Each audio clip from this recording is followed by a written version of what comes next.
તમારા સંબંધ વેશમાં એક નાની કરી વાત લઈને આવી ગયો હું। આજકાલના 19-20 વર્ષના યુવા બદલે હે જે દવા પીને મરી જઈને ફાંસી ખાઈને મરી જાય એના બદલે હે કે તમને 6 મહિનાનો 12 મહિનાનો તમને તમારો પ્યાર દેખાય, તમે મોબાઈલ માટે કિસ કરો તમને ઈ દેખાય હો।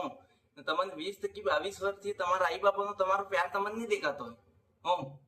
તમને નાને થકી ગહાણ દોડાવીને કપડા પહેરાવીને તમને મોટા કીધા, તમને ઈ તમારો પ્યાર ઈ નહીં દેખાતો હોય।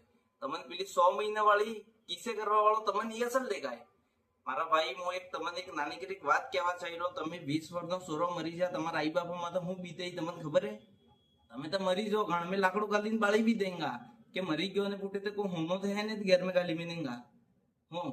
પણ તમારા સંબંધ એક નાની કરી વાત કહેવા ચાહ્યો કે અગર फांसी खाते पहले दवाई पीते पहले रांडा गार्डन चक्कर में हाँ रांडा गार्डन चक्कर में से फांसी नहीं खो તમે એટલા પહેલા તમારા આઈ બાપાના બારામાં તમે સોચો હોય એમ હો।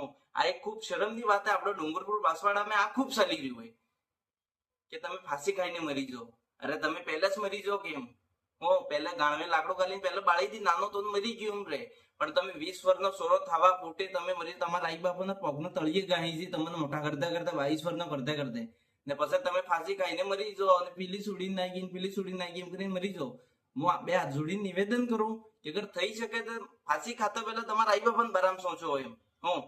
આ કોઈ નાની વાત નહીં કે 20 ને 22 વર્ષનો સોરો મરી જાય એટલે ખૂબ મોટી વાત એમ, થોડી હરમ રાખો। અગર વાત मतलब कड़वी लगे भी है पर सही है, गलत लगी हुई है तो माफ कर दू, बाकी बात आ सही है।